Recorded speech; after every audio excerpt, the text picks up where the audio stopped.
Hello everyone, welcome back to the Mystery Channel 33. I am Tatiana. I'm here to help solve more missing women, shooting men cases. Okay, this is gonna be an article about Lindsay Reimer. It is titled "The Girl Who Went to Buy Cornflakes and Never Came Home." This is how she looks. Okay. People thought this was Lindsay Lohan. It's not Lindsay Lohan, but she has been on this case for a long time, okay? That's why she always getting arrested. But if you ever seen the movie The Parent Trap, where they said she had a friend sister, she would play the friend sister. But that's not her real friend sister, but when it was filming, she went missing during the movie, so Lindsay Lohan had to actually play herself in the movie, okay? So this is a very touchy video for us all, okay? So let's begin. Oh, this how she look again, if I didn't show you at first.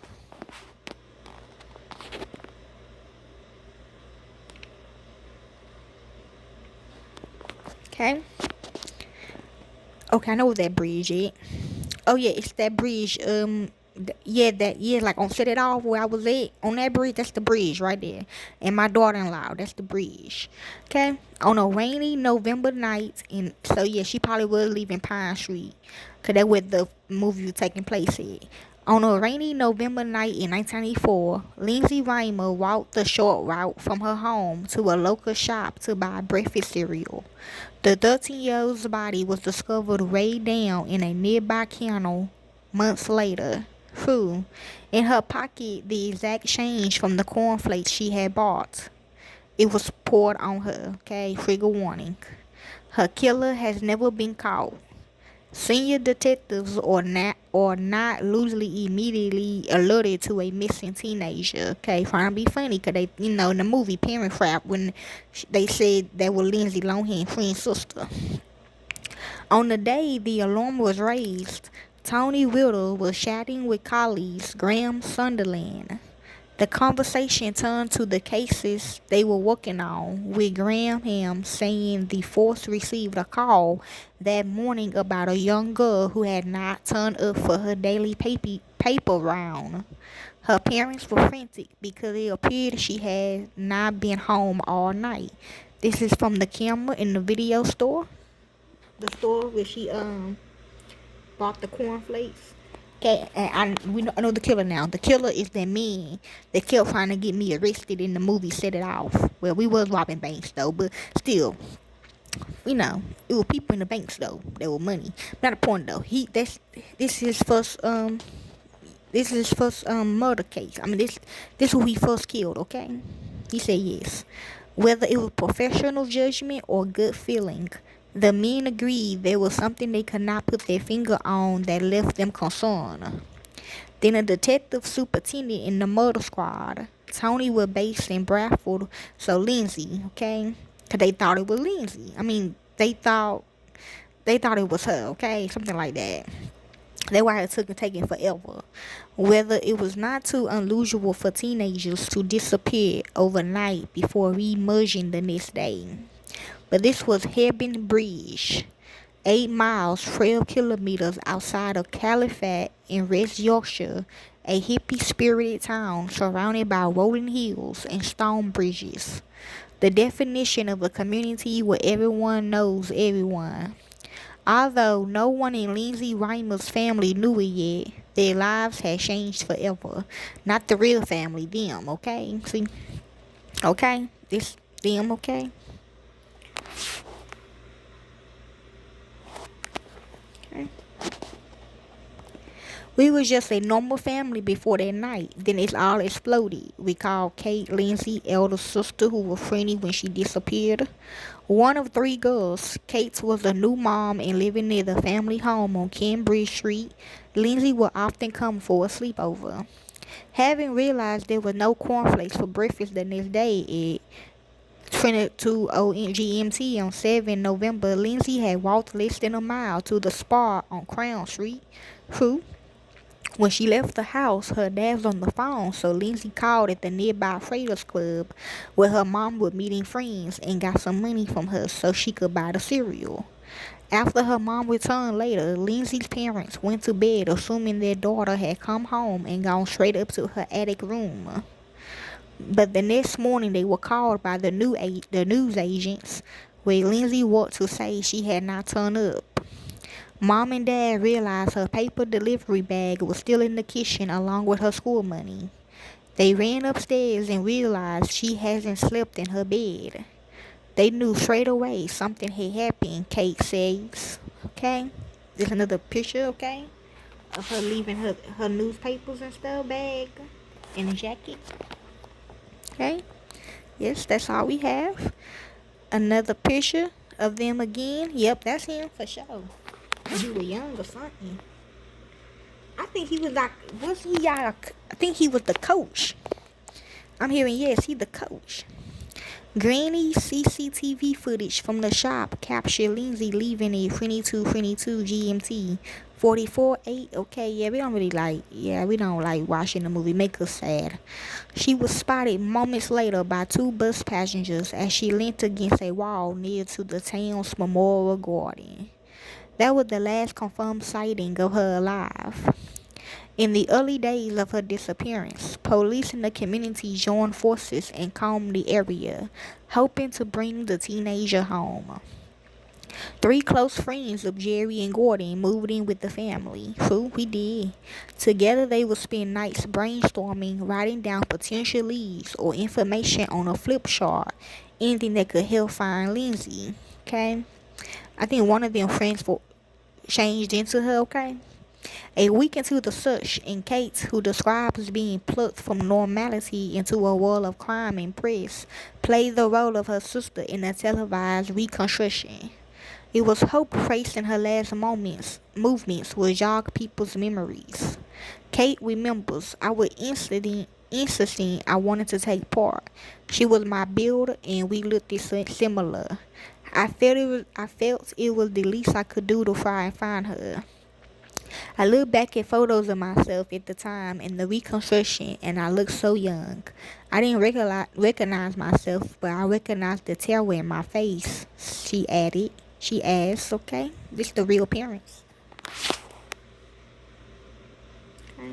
Well, as the investigation wore on, Kate says she remembers when officers growing increasingly desperate for a breakthrough searched the home of every man in the town. True, there were rumors of sightings in other parts of the country. Yeah, trying to be funny. One man told police he had seen Lindsay being dragged into a car and had followed it to a nearby reservoir, but his claims were disproved. Who I believe that, so because that was her coach. That was their coach in school.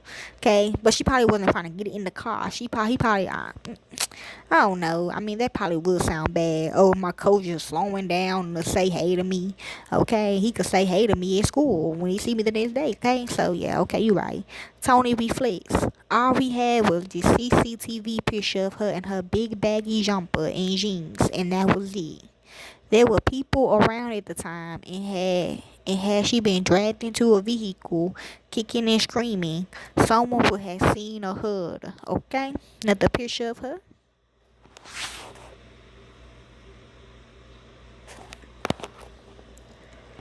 The lack of sightings led detectives to believe Lindsay had got into a vehicle with someone she knew. She was described as an intelligent, cautious girl who would not have gone off with a stranger. See, okay? The investigation gained national attention, generating a sense of fear about how a schoolgirl could vanish in a place like Hebden Bridge. Who? An offender profile drawn up by a psychiatrist suggested the likely suspect would be someone who could drive, probably age 17 to early 20s, and perhaps someone Lindsay would be attracted to. Yeah, that's why I don't like hiring good looking people in schools, okay, like real schools, okay. Could it be someone she had met recently, or maybe an older brother of someone she knew? Okay, this is the stolen car, Honda Civic. Okay. Several reasons to the inquiry, there was hope of a breakthrough. Exhausted detectives, Tony had been persuaded to take his first day off in weeks when he received a call to say officers had tracked down the driver of a stolen red Honda Civic. The vehicle had been spotted around the town when Lindsay disappeared. It was thought the driver had attempted to talk to schoolgirls. Who? Tony remembers, I thought, right, that's our guy. Let's get him in. However, it turned out the man had an alibi and was ruled out. He was actually being spoken to by a police officer miles away at about the time Lindsay would have left the shop, he adds. Yes, they will loosely say that. As yeah, I'm with a different guard. As the months wore on, and with the absence of any concrete leads, the inquiry was beginning to wind down. Okay, this is the schoolgirl's body was found at Warden Mill Lock. This the lake, the river. Okay.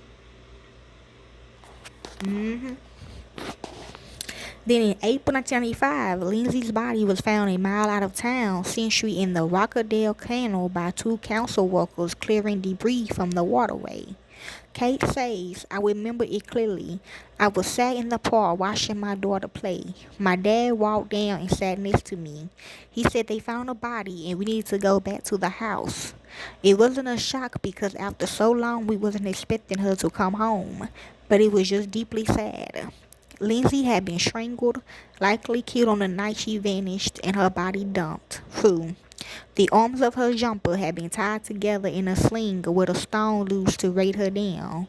There was no suggestions of a sexual assault.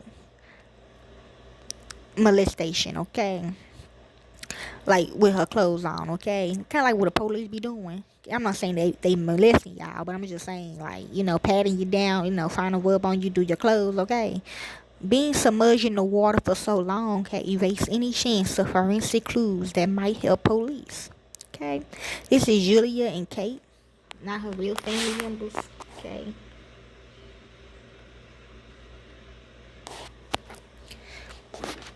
Hundreds of witness statements were taken. Officers spoke to thousands of people, examining hundreds of vehicles and made repeated appeals, but no progress was made. Over the years, the case has remained open, and there have been moments where a breakthrough appeared within touching distance. When you see that, that means the killer is still around. Okay? In April 2016, well, now they don't give a fuck, okay? They show you what they gotta show you and they gone, okay? Yeah, that deep. Even if it's a law, okay? They still bleed from the past, okay? Like, I got a different guy, so. In April 2016, police believe that scientific advances have enabled them to create a DNA profile, which may lead them back to the killer. A 63-year-old man was arrested in November of that year, with a 68-year-old from Bradford arrested in April 2017. Both were later released without charge. 3 decades on, Lindsay's younger sister Juliet reflects on how she has no living memory of her sibling. A baby when she disappeared, Julie had grown up knowing Lindsay to exist only in the context of murder and death. She talks about a childhood where her family was in a perpetual cycle of grief.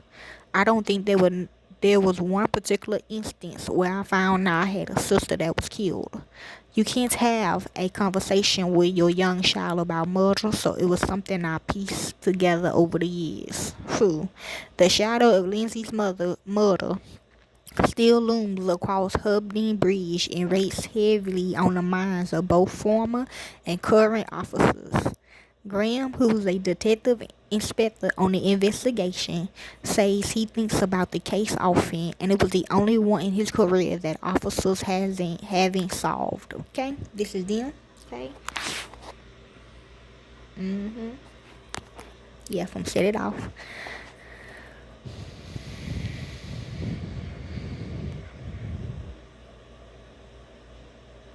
They had created a memory box of their sister. They talk about a young teenager who had a love of fashion, was into Nirvana, and the prodigy, and was keen to go to university. But for self-preservation, Kate and Juliet can't focus too much on what Lindsay's life may have been like. For our own well-being, we cannot go there. It's too painful to think about what she would be doing and what she's missed out on. The family's only way of finding peace is to find the killer. Yes, he is now. Him and his wife, okay? Kate says, if you experience a death in the family, you are allowed to move on from it. You can't forge a life where you encompass grief, but it doesn't overwhelm it. But we are stuck in this overwhelm all the time because we don't have closure. We can only move on when we know who is responsible for killing our sister. Okay?